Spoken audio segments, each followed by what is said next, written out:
नमस्कार मित्रांनो आणि मैत्रिणींनो, पल्लवी मराठी कथा या चॅनलवर आपलं स्वागत आहे. नकळत घडले सारे, भाग 29.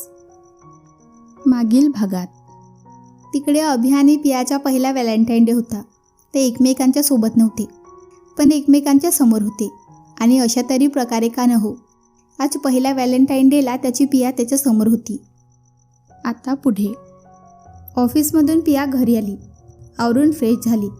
आज तिचा आणि अभिचा पहिला व्हॅलेंटाईन डे होता आणि तो अशा प्रकारे सेलिब्रेट होईल असा विचार तिने स्वप्नातसुद्धा केला नव्हता. नेहमीप्रमाणे आज देखील पिया ऑफिसला गेली. शक्यतो ती अभिला टाळत होती. दिवसभर ती या प्रयत्नात असे की तिला अभिच्या केबिनमध्ये जावं लागणार नाही, आणि ती गेली तरी अभिशी कामाशिवाय बोलत नसे. अभि देखील तिच्या भावनांचा मान ठेवून तिच्यावर बोलण्यासाठी किंवा तिला समजवण्याचा प्रयत्न करत नसे. ऑफिसमध्ये तर त्या दोघांचं नातं फक्त बॉस आणि एम्प्लॉई एवढंच होतं. आज देखील पिया ऑफिसमधून लवकरच बाहेर पडली. खूप थकल्यासारखं झालं होतं. हॉस्टेलला जाऊन आपल्या रूममध्ये आराम करायचा असं ठरवून पिया हॉस्टेलला आली. इकडे अभि देखील त्याच्या नेहमीच्या वेळेत घरी निघाला होता. पियावर त्याची काही माणसं नजर ठेवून होती, तरीही त्याला पियाची काळजी होती. तो सतत पियाच्या सेफ्टीचा विचार करत होता. तो गाडीत बसल्या बसल्या विचार करत होता. इतक्यात त्याचा फोन वाजला. त्याने पाहिलं तर त्याने पियाच्या पातळीवर ठेवलेल्या माणसाचा फोन होता. तसं अभिने लगेच फोन उचलला. हां बोल. पिया कशी आहे आणि सगळं ठीक आहे ना तिथे? अभि: साहेब आता तरी ठीक आहे, पण जास्त दिवस ठीक असेल असं वाटत नाही. ती व्यक्ती: म्हणजे काय म्हणायचं आहे तुला? अभि: साहेब आम्ही दिवस रात्र डोळ्यात तेल घालून मॅडमची काळजी घेत आहोत, पण कुठेतरी आजही मॅडमच्या जीवाचा धोका टळला नाही. ती व्यक्ती: कशावरून म्हणतोयस तू? अभि: साहेब मी गेले काही दिवस मॅडमवर लक्ष ठेवून आहे, आणि फक्त मीच नाही, मी माझ्या माणसांना देखील या कामासाठी लावलं आहे. आणि त्यांच्याकडूनच मला माहिती मिळाली आहे की आणखीन काही माणसं आहेत जी मॅडमवर लक्ष ठेवून आहेत, त्यांच्याबद्दल माहिती गोळा करत आहेत, आणि मी माझ्या माणसांना त्या माणसाच्या मागे पाठवलं आहे. तरी पण आपल्याला काळजी घेणं आवश्यक आहे. ती व्यक्ती: अभि: बरं झालं तू सांगितलंस ते. यापुढे काय करायचं ते मी बघतो. अभि: आणि अभिने फोन कट केला. गाडी हॉस्टेलकडे घे, अभिने ड्रायव्हरला सांगितलं. आणि काही क्षणात अभि हॉस्टेलसमोर उभा होता. अभि गेट उघडून सरळ आत आला. गाडीने अडवण्याचा प्रयत्न केला, पण एकील तो अभि कसला. अभि आला तो सरळ रिसेप्शनवर गेला. मला मिस पियाली भोसलेला भेटायचं आहे, अभि म्हणाला. रिसेप्शनवर असलेल्या वार्डनने अभिला पायाच्या नखापासून ते डोक्याच्या केसांपर्यंत न्याहाळलं आणि मोठ्याने ओरडली. तुम्ही अभिमन्यू पाटील ना? या वर्षीच्या नंबर 1 बिझनेसमॅनचा अवॉर्ड तुम्हाला मिळाला ना? मी बिझनेस मॅगझिनमध्ये पाहिलं होतं. फ्रंट पेजवरच तुमचा फोटो आहे ना, बरोबर ना? वार्डन मोठ्याने बोलत होती. तिच्या आरडाओरडा ऐकून हॉस्टेलच्या सगळ्या मुली तिथे जमा झाल्या. अभिची पर्सनॅलिटी बघून सगळ्या मुली आवाजून त्याच्याकडे बघत होत्या. त्याचबरोबर काही दिवसांपूर्वी राहायला आलेल्या पियाकडे अभिमन्यू पाटील यांचं काय काम असेल याचा विचारही करत होत्या. आणि अभि एकटा नव्हता, त्याच्यासोबत त्याचे बॉडीगार्ड पण होते. सगळ्या रिसेप्शनवर गर्दी जमा झाली होती. सगळेच त्याच्याकडे टकमक बघत होते. तुम्हा सगळ्यांचे प्रश्न संपले असतील तर मला पियाली भोसलेची रूम दाखवाल का? अभि जरा चढत्या आवाजात म्हणाला. या ना, मी दाखवते. वार्डन स्वतः पुढे येऊन अभिला म्हणाली. मग पुढे वार्डन, तिच्या मागे अभि, अभिच्या मागे त्याचे गार्ड, आणि त्याच्या मागे हॉस्टेलच्या मुली. असा सगळा लवाजमा पियाच्या रूमकडे निघाला. पिया झोपली होती आणि समूह मोबाईलवर चाळा करत बसली होती. सगळे पियाच्या रूमसमोर आले. तसं अभिने गार्डला इशारा केला. गार्ड पटकन आत गेले आणि पियाचे सामान पॅक करू लागले. ओ कोण आहात तुम्ही आणि काय करताय? समूह गार्डला बघून म्हणाली. त्यांच्या गोंगाट ऐकून पियाने डोळे उघडले आणि समोरचे दृश्य पाहून तिलाही खूप आश्चर्य वाटलं, आणि ती देखील गार्डला विचारू लागली. तर गार्डने बाहेर उभ्या असलेल्या अभिकडे इशारा केला. तसं पिया धावतच अभिकडे आली आणि म्हणाली. काय चाललंय तुमचे हे, आणि का मला शांतपणे जगू देत नाही आहात? पिया सगळ्यांसमोर ओरडून बोलत होती. Because I love you Abhi, but I hate you पिया. हे बघ, मला तुझ्याशी वाद घालायचा नाही, पण मला तुझ्याशी एकांतात बोलायचं आहे. अभि: पण मला तुमच्याशी काही बोलायचं नाही, पिया रागातच म्हणाली. इतक्या समूह तिच्या जवळ आली आणि तिने अभिकडे पाहून 1 मिनिट असा इशारा केला आणि पियाला ओढत घेऊन रूमच्या एका कोपऱ्यात गेली. तिथे जाऊन तिला म्हणाली. पिया, अगं वेडी आहेस का? ते तुला आय लव्ह यू म्हणत आहेत. आणि तू त्यांना आय हेट यू म्हणत आहेस? अगं, हे ग्रेट बिझनेसमॅन अभिमन्यू पाटील आहेत ना? मग ते आय लव्ह यू म्हटल्यावर तू तर आनंदाने नाचायला हवं. मग तू वेड्यासारखं का वागत आहेस? हे बघ समू, तुला काही माहीत नाही, त्यामुळे तू या सगळ्यात न पडलेलंच बरं. पिया रागातच समूला म्हणाली. बरं, मी नाही येत तुम्हा दोघांच्यात, पण ते म्हणतायत ना त्यांना तुझ्याशी काहीतरी बोलायचं आहे. मग एकदा त्यांच्याशी बोल तरी. समू, मला त्यांच्याशी काही बोलायचं नाही, त्यांना इथून जायला सांग. पिया, मी समृद्धी, प्लीज तुम्ही बाहेर थांबता का? अभि आता आत आला आणि तू समूकडे पाहून म्हणाला. हो हो सर, आम्ही थांबतो ना बाहेर, समू म्हणाली आणि धावतच बाहेर गेली. आणि ती जाताना सगळ्यांना बाहेर घेऊन गेली. अभिचे गार्ड देखील पियाचं सामान घेऊन बाहेर पडले. आता त्या रूममध्ये पिया आणि अभि दोघेच होते. पिया, हे बघ, मला माहिती आहे तुला माझा खूप राग आला आहे, पण सध्या मला तुझ्या मनाविरुद्ध का ना हो हे करावं लागत आहे. अभि, का करावं लागत आहे तुम्हाला हे सगळं? तुम्ही मला एकटं का सोडत नाही? मला जगू द्या सुखाने. आता मला हा टॉर्चर सहन होत नाही आहे. पिया, हो पिया, सध्या तुझ्या जीवाला धोका आहे आणि त्यासाठीच मी हे सगळं करत आहे. अभि, तुमच्यासोबत राहून देखील माझ्या जीवाला धोका आहे हे तुम्हाला का कळत नाही? रोज रोज तुमचे टॉर्चर सहन करण्यापेक्षा मी एकदा स्वतःला संपवणं मला जास्त योग्य वाटते. पिया, पियाच्या अशा बोलण्याचा अभिला खूप राग आला. मग मात्र खूप संतापून तो तिला म्हणाला. पिया, मी तुला इथून नेण्यासाठी आलो आहे, त्यामुळे तू आवरून घे. अभिने सरळ सरळ पियाला हुकूम सोडला. नाही, मी तुमच्यासोबत कुठेही येणार नाही. पिया, मी तुला विचारत नाही, सांगत आहे. अभि पुन्हा म्हणाला. आणि मीही तुम्हाला सांगत आहे, मी येणार नाही तुमच्यासोबत. पियाही चवताळून म्हणाली. तुला याचे परिणाम भोगावे लागतील. तुला माहिती आहे ना मी काही करू शकतो. अभि, काय कराल? सांगा ना, काय कराल? जीव घ्याल माझा?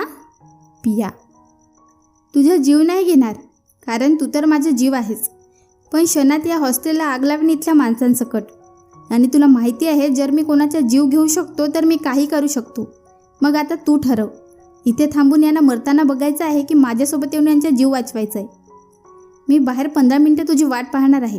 त्यानंतर जे काय होईल त्याला सर्वस्वी तू जबाबदार असणार आहेस. आणि अभि बाहेर निघून गेला. इकडे पिया मात्र विचारात पडली. काय करू, जाऊ की नको? सर खरंच असं काही करतील का?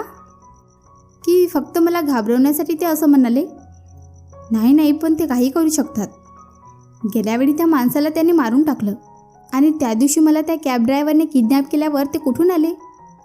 काय करू काही समजत नाही. सर खरंच कुणाला नुकसान पोहोचवू शकतात का? पियाच्या स्वतःशी द्वंद्व सुरू होतं. नाही नाही, काही झालं तरी मी इतरांच्या जीवाचा खेळ नाही खेळू शकत. माझ्या आणि त्यांच्या वादात मी इतरांचा जीव धोक्यात नाही घालू शकत. आणि पुढच्या क्षणी पिया अभिसमोर उभी होती, तर हॉस्टेलमधल्या मुली अभिसोबत सेल्फी काढण्यात व्यस्त होत्या. पियाला पाहिलं तसं तो पटकन पुढे आला. निघायचं? अभि, ते मी प्रोसिजर कंप्लीट करून येते. पिया अभिकडे न बघताच म्हणाली. त्याची काही गरज नाही, मी सगळी प्रोसिजर कंप्लीट केली आहे. तुला फक्त आता इथून निघायचं आहे, त्यामुळे सगळ्यांना बाय कर आणि निघ. अभि. मग पियाने सगळ्यांना बाय केलं आणि निघाली, तर अभि गाडीच्या दरवाजा धरून उभा होता. ती आली तसं त्याने तिला जायला जागा दिली. तसं पिया पटकन आत बसली. अभि देखील गाडीत बसला. पिया अजूनही त्याच्यापासून काही अंतर ठेवून बसली होती. काही वेळात त्याने तिच्या आधीच्या फ्लॅटवर आणून सोडलं. आज तो स्वतः तिची बॅग घेऊन तिला फ्लॅटवर घेऊन आला होता. आत आल्यावर त्याने बॅग ठेवली. रात्र खूप झाली आहे, आराम कर, बाकी सगळं उद्या बघू, मी निघतो. आणि अभि जायला निघाला. का करताय हे सगळं? मी काय वाईट केलं आहे तुमचं? पिया डोळ्यात पाणी आणून म्हणाली. तसं अभि तिच्या जवळ आला आणि पिया घाबरून 2 पावले मागे गेली. तसं अभिने पटकन तिला कमरेत हात घालून जवळ ओढले आणि हळूच तिच्या कपाळावर ओठ टेकवले. तसं पिया स्तब्धच झाली. तो असं काही करेल असं वाटलंच नव्हतं. आणि मग हळूच त्याने पुन्हा तिच्या गालावर ओठ टेकवले. तशी एक गोड शिरशिरी अंगातून पास झाली आणि मग हळूच त्याने आपले ओठ तिच्या कानाजवळ नेले. तसं गरम श्वास तिला जाणवला आणि श्वास देखील जड झाला. आय लव्ह यू, अभि हळूच तिच्या कानाजवळ म्हणाला आणि पटकन तिला आपल्या मिठीतून मोकळं केलं आणि तडक बाहेर निघून गेला. पिया मात्र अजूनही फ्रीज अवस्थेत होती. अभि बाहेर आला आणि मग त्याने पिया भोवतीच्या पहारा जास्तच कडक केला. सगळ्यांना योग्य त्या सूचना देऊन तो घरी निघून गेला. इकडे पियासाठी आज जे काही झालं ते सगळंच अनपेक्षित होतं. अभि असं काही वागेल असं तिला स्वप्नातसुद्धा वाटलं नव्हतं. त्या रात्री तिला शांत अशी झोप लागलीच नाही. अभिची वाक्य तिला स्वप्नातसुद्धा त्रास देत होती. दुसऱ्या दिवशी सकाळी नेहमीप्रमाणे ती ऑफिसला निघाली. ऑफिसमध्ये येऊन ती आपल्या डेस्कवर काम करू लागली. इतक्यात क्लर्क येऊन मीटिंगबद्दल सांगून गेला. काही वेळाने अभि आला आणि मग लगेच मीटिंग रूममध्ये गेला. सगळे मीटिंग रूममध्ये जमा झाले आणि मीटिंगला सुरुवात झाली. कंपनीला एक नवीन टेंडर मिळालं होतं आणि लवकरच त्याचं काम सुरू करायचं होतं आणि मागच्या वेळीप्रमाणे यावेळी देखील अभिने कामाची जबाबदारी तिच्यावर सोपवली आणि मीटिंग संपवून सगळे आपापल्या कामाला निघून गेले. मिस पियाली, मला तुमच्याशी बोलायचं आहे. अभि: यस सर. पिया चेहऱ्यावर कोणतेही भाव न दाखवता म्हणाली. पिया, या नवीन कामाची जबाबदारी घेऊ शकाल ना? अभिने काळजीने तिला विचारलं. हो, मी ही जबाबदारी घेईन आणि ती व्यवस्थितरित्या पारसुद्धा पाडेन, पण त्यासाठी माझी एक अट आहे. अभिने मनातच डोक्याला हात मारला. ही आणि हिच्या अटी एक दिवस मला पोहोचवणार आहेत.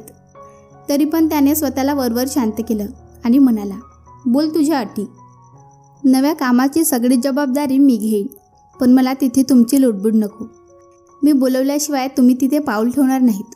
कोणत्याही कारण काढून तिथे येणार नाहीत. मला तिथे माझ्या पद्धतीने काम करू द्याल.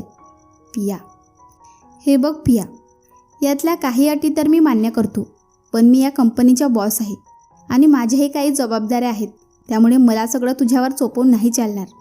काही गोष्टी आहेत ज्यामध्ये मला स्वतः लक्ष द्यावं लागेल. अभि पियाला समजावत म्हणाला. ठीक आहे, पण तरीही तुम्ही माझ्यापासून लांब राहण्याचा प्रयत्न कराल.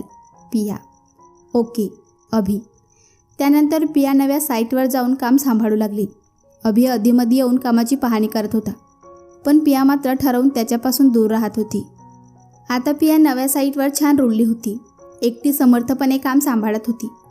नाही म्हणायला अपू रोजच्या रोज यायचा आणि कधीमध्ये अभि येऊन जायचा आणि अभिने तिच्यासाठी माणसं तर ठेवली होती, त्यामुळे सगळं ठीक होतं. आज देखील पिया साईटवरून घरी निघाली, पण आज काका आले नव्हते तिला न्यायला. तिने एकदा इकडे तिकडे पाहिलं आणि काकांना फोन लावला. हॅलो काका, कुठे आहात तुम्ही? पिया: मॅडम सॉरी बरं का, सांगायचं राहून गेलं. मी दुसऱ्या कामासाठी आलो आहे, त्यामुळे मला आज तिकडे नाही येता येणार. ड्रायव्हर काका: ठीक आहे, काही हरकत नाही, मी करते काहीतरी. पिया: आणि पिया तिथून सरळ मेन रोडसाठी निघाली. इतक्यात पिया पिया असा आवाज तिच्या कानावर पडला. तसं तिने मागे वळून पाहिलं तर अपू तिला आवाज देत होता आणि तो धावतच तिच्या जवळ आला. काय? पिया: कुठे निघालीस? अपू: घरी. पिया: मग एकटी का? काका कुठे आहेत? अपू: त्यांना दुसऱ्या कामासाठी बाहेर जावं लागलं म्हणून ते नाही येऊ शकले. पिया: ठीक आहे, मग थांब, मी सोडतो तुला. अपू: नाही नको, मी जाईन बसने. पिया: नाही नको, अंधार पडला आहे, एकटीने जाणं ठीक नाही. तू थांब, मी लगेच गाडी घेऊन आलो. अपू: आणि अपू गाडी आणण्यासाठी गेला. काही वेळाने तो गाडी घेऊन आला. पिया काहीही वादविवाद न करता त्याच्या गाडीत बसली आणि मग दोघेही घराच्या दिशेने निघाले. पिया गाडी शांतच होती. तिला शांत बघून अपूने तिला विचारलं, पिया तू रागावली आहेस का माझ्यावर? तुम्हाला असं का वाटतं? पिया: कारण गेले काही दिवस तू माझ्याशी किंवा निशाशी सुद्धा बोलली नाहीस. अपू: कारण तुम्ही माझ्यापासून सत्य लपवलं आहे. पिया: असं नाही आहे पिया, त्यावेळेस तुला काही सांगितलं नाही याची कारणे खूप वेगळी आहेत, पण आता तुला जे काही माहीत आहे तेही अर्धवट, त्यामुळे प्लीज सगळं ऐकून घे, मग सगळं ठीक होईल. अपू: नाही, आता मला काही ऐकून घ्यायचं नाही, आता खूप उशीर झाला आहे. पिया बेफिक्री म्हणाली. पिया एकदा ऐकून घे आणि समजून घेण्याचा प्रयत्न कर. अपू: सर तुम्ही गाडी थांबवा, मला आत्ताच्या आता उतरायचं आहे. पिया: पिया प्लीज प्लीज.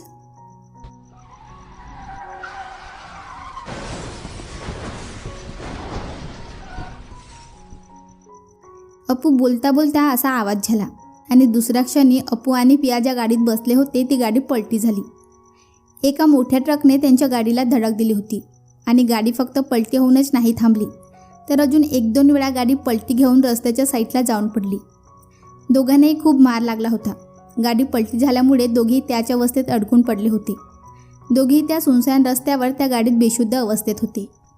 काही वेळाने अपूला शुद्ध आली. स्वतःला आणि पियाला अशा अवस्थेत बघून मगाशी अचानक काय घडलं हे मेंदूवर ताण देऊन आठवण्याचा प्रयत्न केला, पण काही व्यवस्थित आठवत नव्हतं. उलट डोक्यात वेदना जाणवली. म्हणून त्याने आठवण्याचा नाद सोडला आणि तिथेच हलून बाहेर निघण्याचा प्रयत्न करू लागला. पण अंग ठणकत होतं. पण तरीही त्याने खूप प्रयत्न केले आणि कसं तरी तो खूप प्रयत्न करून बाहेर आला. आणि मग बाहेर येऊन त्याने एकदा स्वतःला पाहिलं तर डोक्याला मोठी जखम होती. त्यातून रक्त वाहत होतं.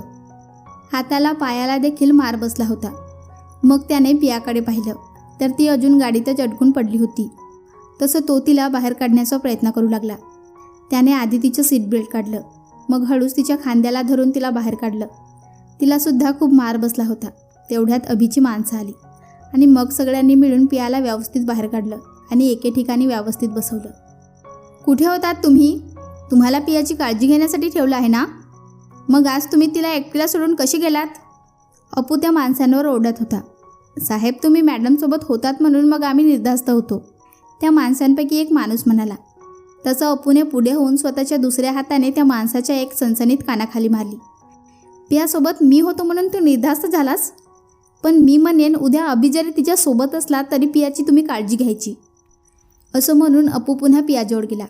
पुन्हा तिच्या गालावर थोपटू लागला. पिया, पिया प्लीज डोळे उघड ना. अपू, ॲम्ब्युलन्स बोलवा लवकर. अपू त्या माणसांवर ओरडत म्हणाला. तसं ती माणसं धावपळ करू लागली. तेवढ्यात अभि पण तिथे आला. तो धावतच अपूजवळ आला आणि पिया थोडं दूर होती म्हणून त्याने पियाला पाहिलं नाही. त्याने सरळ अपूकडे बघितलं आणि त्याला कडकडून मिठी मारली आणि म्हणाला, अपू तू ठीक तर आहेस ना? आणि हे सगळं कसं झालं? मी ठीक आहे, पण पियाला. अपू, पियाला काय झालं? अपूच्या तोंडून पियाचं नाव ऐकून अभि टेन्शनमध्ये येऊन म्हणाला, पियाला खूप लागलं आहे, ती शुद्धीत नाही. अपू कसा तरी म्हणाला. पियाला लागलंय म्हणजे ती तुझ्यासोबत होती? अभि, हो, आज काका नव्हते म्हणून मीच तिला सोडायला घरी निघालो होतो. काय? अरे पण मला का नाही सांगितलं? कुठे आहे पिया? अभि, आणि मग अपूने मागच्या बाजूला हात केला जिथे पिया बेशुद्ध अवस्थेत बसली होती. अभिने त्या बाजूला बघितलं आणि जवळजवळ धावतच तिथे गेला आणि त्याने पटकन पियाला आपल्या जवळ मिठीत घेतलं. पिया, त्याने तिला थोपटवून उठवण्याचा प्रयत्न केला. एकदा तिच्या शरीरावर झालेल्या जखमांवर हात फिरवला आणि पुन्हा एकदा त्या माणसांकडे रागाने बघितलं आणि म्हणाला, हे सगळं कसं झालं मला माहीत नाही, पण कोणी केलं हे माहीत करून घ्यायचं आहे. तुम्ही तुमची माणसं कामाला लावा. पुन्हा एकदा अभिने पियाला आवाज दिला. पिया. अभि. त्याच्या आवाजाने पियाने हळूच डोळे उघडले. तसं अभिने तिच्याकडे भरल्या डोळ्यांनी प्रेमाने हसून बघितलं. तसं पिया देखील हलकेच हसली. मग अभिने तिला आपल्या मिठीत घेतलं. ती देखील आनंदाने त्याच्या मिठीत शिरली.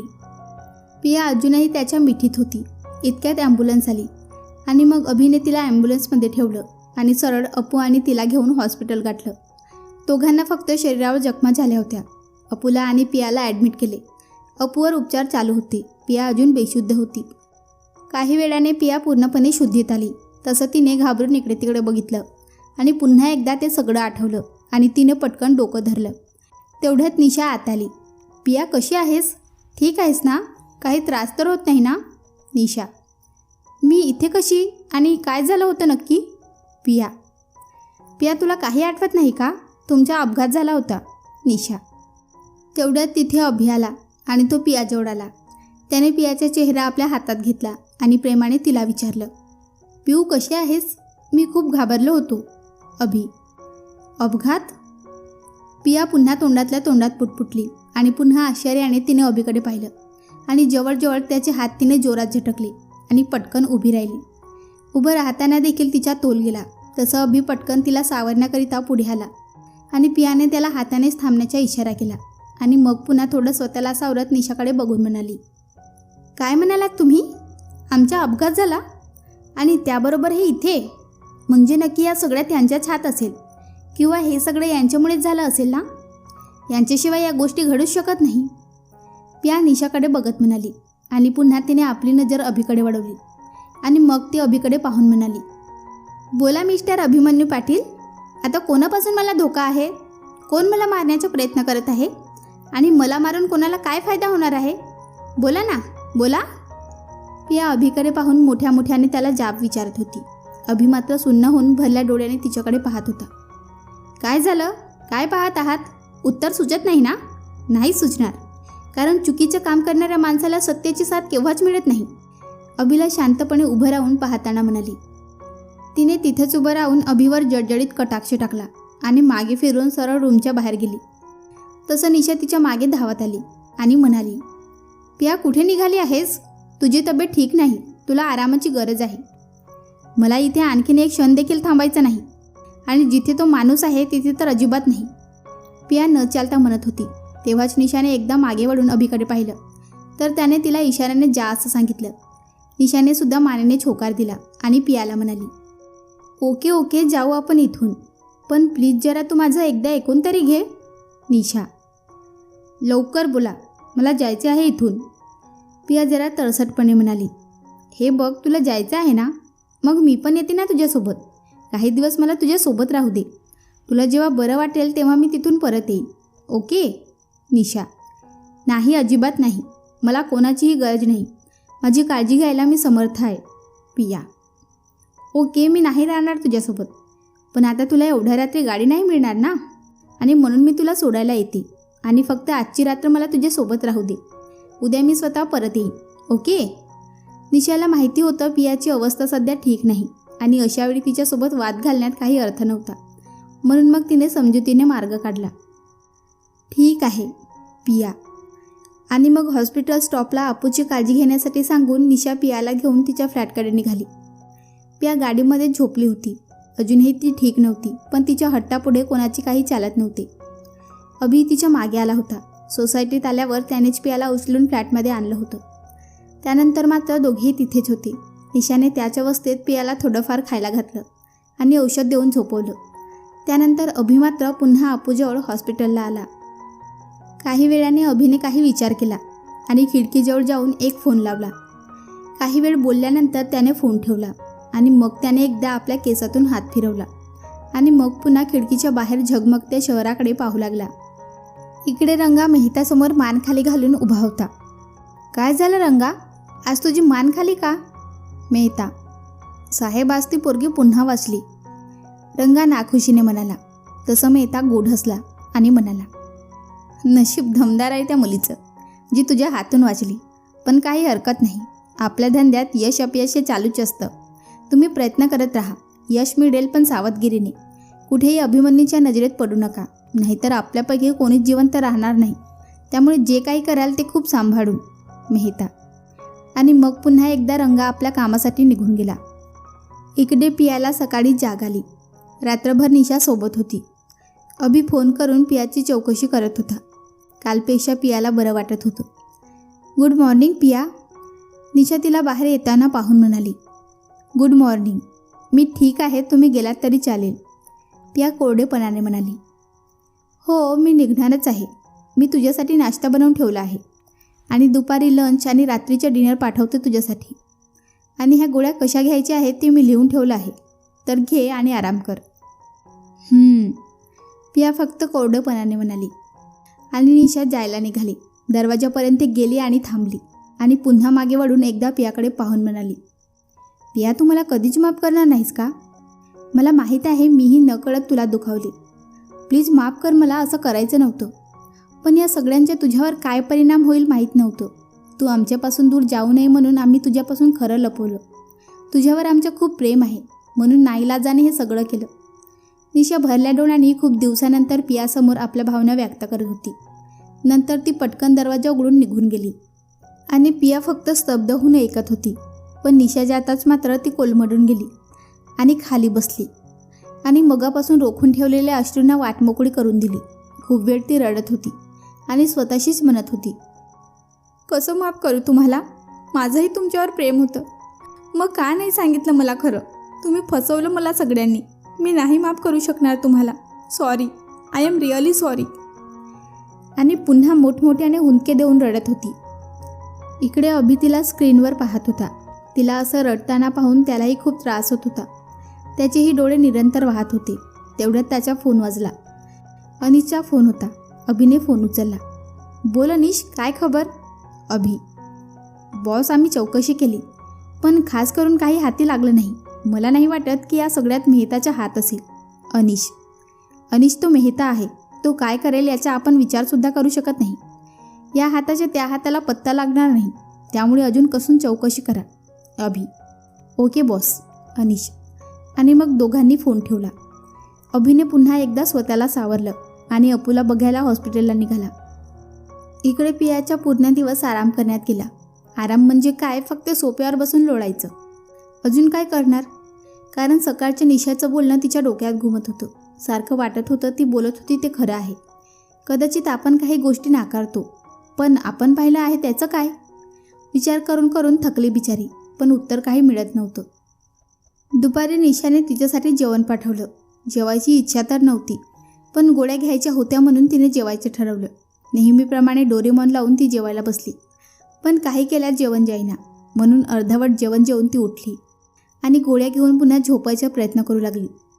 इकडे अभि खूप वेळपासून स्क्रीनसमोर बसून पियावर बारीक लक्ष ठेवून होता. ती व्यवस्थित जेवली नाही म्हटल्यावर त्याला करमेना. मग त्याने निशाला कॉल केला. हां बोल अभि. निशा, अपू कसा आहे? अभि, ठीक आहे, गोळ्या घेऊन झोपला आहे. निशा, ओके. तू पियाला कॉल केला होता का? अभि जरा बिचकत म्हणाला. नाही अजून नाही, पण करेन थोड्या वेळाने. जेवण पाठवलं आहे मी तिच्यासाठी. गोळ्या घेऊन आराम करायला सांगितलं आहे. निशाने माहिती पुरवली. पण ती जेवली नाही व्यवस्थित. अभि, एक क्षण निशा विचारात पडली की नक्की अभिला कसं माहीत की पिया जेवली नाही ती. पण त्याने तिच्या देखरेखीसाठी माणसं ठेवली आहेत. त्यांनी सांगितलं असेल म्हणून ती गप्प बसली. हॅलो, तू ऐकतेस ना? निशा काही बोलत नाही म्हटल्यावर अभि म्हणाला. त्याच्या आवाजाने निशा भानावर आली. हो अरे ऐकते, तू काळजी करू नकोस, मी संध्याकाळी तिच्या आवडीचं जेवण पाठवते. निशा, ओके. अभि, आणि मग पुन्हा दोघांनी आपले फोन ठेवले. अपू अजून हॉस्पिटलला ॲडमिट होता. पियाला हॉस्पिटलला थांबायचं नव्हतं, म्हणून निशा तिची घरीच काळजी घेत होती. आज संध्याकाळी देखील निशा तिच्यासाठी जेवण पाठवणार होती. रात्री 8च्या आसपास पिझ्झा बॉय आला. त्याला गार्डने अडवलं. निशाने त्याला पाठवलं आहे असं सांगून पिझ्झा बॉय पिझ्झा द्यायला गेला. इतक्यात गार्डचा फोन वाजला. अभिचा कॉल होता म्हणून त्याने पटकन फोन उचलला. सगळं ठीक आहे तिथे? व्यवस्थित चेकिंग करताय ना सगळ्यांची? अभि, हो सर, आताच मॅडमसाठी डिनर आला आहे. गार्ड, निशा आली आहे का घेऊन? अभि, नाही सर, मॅडम नाही आल्या, पण त्यांनी पिया मॅडमसाठी पिझ्झा पाठवला आहे. Guard, pizza? निशा तर पियाच्या आवडीचे जेवण पाठवणार होती, मग पिझ्झा का? आणि तेही पियाला पिझ्झा आवडत नसताना? अभि स्वतःशीच विचार करत होता आणि मग काहीतरी क्लिक झालं आणि तो ओरडला. आधी त्या पिझ्झा बॉयला पकडा, तो पियापर्यंत पोचता कामा नाही, लवकर. अभिने लगेच निशाला कॉल करून विचारलं आणि मग तिच्याशी बोलून त्याचा संशय खरा ठरला. हा नक्की एक डाव होता. इकडे मग गार्ड लिफ्टच्या दिशेने धावले. इकडे पिया बाथरूममध्ये होती. खूप वेळ बेल वाजत होती. पायाला जखम होती. यामुळे हळूहळू चालत ती हॉलमध्ये आली आणि तिने दरवाजा उघडला तर बाहेर कोणीच नाही. असं कसं होईल? मगापासून दरवाजा वाजत होता, मग आता कोणी नाही, असं कसं? तिनं 2 पावले पुढे येऊन पाहिलं तर कोणीच नव्हतं. म्हणून ती पुन्हा आत आली आणि दरवाजा लावून घेतला. त्यानंतर तिच्या फ्लॅटच्या जवळ एका कोपऱ्यात लपून बसलेला गार्ड पिझ्झा बॉयला घेऊन बाहेर आला आणि तसंच त्याचे तोंड दाबून त्याला खाली आणलं आणि अभिला सगळं सांगितलं. अभि देखील काही काळात तिथे आला आणि त्या पिझ्झा बॉयला विचारलं, कोणी पाठवलं इथे तुला? खरं साहेब, मला माहीत नाही ती माणसं कोण होती. त्यांनी चेहऱ्याला मास्क लावला होता. मला माफ करा साहेब, मला त्या लोकांनी पैसे ऑफर केले म्हणून मी हे काम करायला तयार झालो. पिझ्झा बॉय काकुळतीला येऊन सांगत होता. आता तर अभिला अजून टेन्शन आलं होतं, कारण ते लोक पियाचा जीव घेण्यासाठी आता फ्लॅटपर्यंत पोहोचले होते. आता तर तिची काळजी घेणं जास्त गरजेचं होतं. आता आणखीन काय करता येईल याचा तो विचार करत होता. त्याने गार्डला सांगून अजूनच गार्ड बोलवून पहारा अजून कडक केला आणि तेवढ्यात त्याचा फोन वाजला. निशाचा कॉल होता. हां बोल निशा. अभि, काय झालं? सगळं ठीक आहे ना तिथे? निशा, नाही काही ठीक नाही. पियाला जास्त काळजीची गरज आहे. तू आजची रात्र प्लीज पियासोबत थांबशील का? मी तुझ्या आणि अपूशिवाय कोणावरही भरोसा करू शकत नाही. अभि, तुला प्लीज म्हणायची काही गरज नाही. अपू ठीक आहे आता. मी येते तिथे. निशा. आणि मग दोघांनी फोन ठेवला. गार्ड मात्र त्या पिझ्झा बॉयची कसून चौकशी करत होते, पण त्याने त्याला काहीच माहीत नसल्याचा पाढा लावला होता. आता मात्र गार्डही त्याच्या पुढे हतबल झाले होते. मग अभिने देखील त्याला सोडून द्यायला सांगितलं. तसं तो पिझ्झा बॉय निघाला आणि मग एका गार्डला इशाऱ्यानेच त्या पिझ्झा बॉयच्या मागे जायला सांगितलं. काही वेळातच निशा आली आणि ती पहिले अभिला भेटली. कशी आहे पिया? निशा. माहीत नाही, मी नाही गेलो वरती. मला बघून खूप हायपर होईल ती, आणि तिने काही खाल्लंही नाही. अभि. तू काळजी करू नकोस, मी बघते. मी तिच्या आवडीचे जेवणही आणलं आहे. निशा. अभि. चल मी जाते. निशा. आणि निशा त्या दिशेने निघाली. तेवढ्यात मागून अभिने तिला आवाज दिला. निशा. काय? निशा म्हणाली. तिथे गेलीस की एकदा मला पियाचा आवाज ऐकवशील का? अभि भरल्या डोळ्यांनी म्हणाला. हो नक्की. निशा त्याला धीर देत म्हणाली. आणि हो, काही लागलं तर सांग. अभि. हो. निशा. आणि मग निशा पियाच्या फ्लॅटकडे निघाली. तिथे जाताच तिने बेल वाजवली. काही क्षणातच पियाने दरवाजा उघडला. हाय, कशी आहेस? निशाने हसून विचारलं. ठीक आहे. पियाने नाखुशीने शांतपणे उत्तर दिलं. ठीक आहेस, पण पूर्णपणे नाही. चल आधी जेवून घे. मी तुझ्या आवडीचे जेवण आणलं आहे. खाऊन आराम कर. तुला आरामाची गरज आहे. निशा तिच्या हाताला धरून आत येता येता बडबडत होती. पिया मात्र शांतपणे तिची बडबड ऐकत होती. पियाला तिथे बसवून निशा किचनमध्ये गेली आणि दोघींसाठी ताट घेऊन आली. हे घे, जेवून घे. गरम आहे तोपर्यंत. निशा. ताट बघून पियाची भूक चाळवली, कारण ताटात तिच्या आवडीचं पिठलं भाकरी होतं. तसं तिने काही न बोलता गुपचूप जेवायला सुरुवात केली. तिला जेवताना बघून निशाला समाधान वाटलं. तिने हळूच मोबाईल काढून अभिला पिया जेवल्याचा मेसेज केला. काही वेळाने पिया जेवल्यावर निशाने तिला गोळ्या दिल्या आणि बेडरूममध्ये झोपायला सांगितलं. पियाने एकदा निशाकडे पाहिलं आणि म्हणाली, नाही नको, मी हॉलमध्ये झोपणार आहे. नको, तुला आरामाची गरज आहे. तू इथे बेडवर झोप. मी हॉलमध्येच झोपते. निशा जरा घाबरत म्हणाली. म्हणजे आज तुम्ही इथेच राहणार आहात का? पियाने चमकून निशाला विचारलं. हां, म्हणजे आता खूप रात्र झाली आहे आणि मला घरी जायचं खूप कंटाळा आला आहे. मी खूप थकली आहे. लहान मुलासारखं क्यूट फेस करून निशा म्हणाली. पण तुला नको असेल तर मी निघते लगेच. आणि तिने तिची बॅग उचलली आणि दरवाजाच्या दिशेने निघाली. ती मनातल्या मनात देवाच्या धावा करत होती की पियाने तिला थांबण्यासाठी सांगावं. तेवढ्यात देवानं तिचं ऐकलं. थांबा निशा मॅम. पियाचा सॉफ्ट आवाज तिच्या कानावर पडला. निशाने क्यूट फेस करून मागे वळून तिच्याकडे पाहिलं. रात्र खूप आहे, आज थांबा इथे. पिया. खरंच? Thank you so much. निशा गालातल्या गालात हसत म्हणाली. डोंट वरी, माझे तुला काही त्रास होणार नाही. मी बाहेर इथे सोफ्यावर झोपेन. निशा. त्याची काही गरज नाही, बेडवरच झोपा. पिया. आणि ती बेडरूमच्या दिशेने गेली. तू म्हणतेस तर ठीक आहे. निशा नाटक करत म्हणाली. पियाने तिरक्या डोळ्याने पाहिलं आणि तोंडातल्या तोंडात पुटपुटली. एक ज्या तिघेही नौटंकीबाज आहेत. आणि मग ती बेडरूममध्ये जाऊन झोपली. गोळ्याच्या अंमलाखाली तिला काही क्षणातच शांत झोप लागली. ती झोपल्यावर निशाने अभिला फोन करून सगळं ठीक असल्याचे सांगितलं. मग अभिही निर्धास्त झाला आणि अपूला भेटायला हॉस्पिटलला गेला. अभि हॉस्पिटलला पोचला तेव्हा अपू अजून जागाच होता. काय रे, अजून झोपला नाहीस? अभि. कालपासून झोपच काढतोय रे. खूप कंटाळा आला आहे आता झोपून. ते जाऊ दे, तू इथे कसा? अपू. पियावर आज पुन्हा हमला झाला. अभि.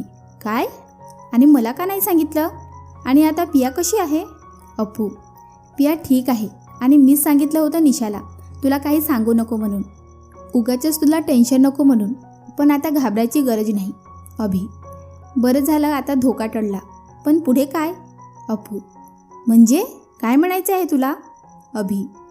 आज धोका टळला, पण कशावरून ते पुन्हा प्रयत्न करणार नाहीत? अपू. ते तर कळतंय रे मला, पण आता काय करू? कुठे ठेवू पियाला?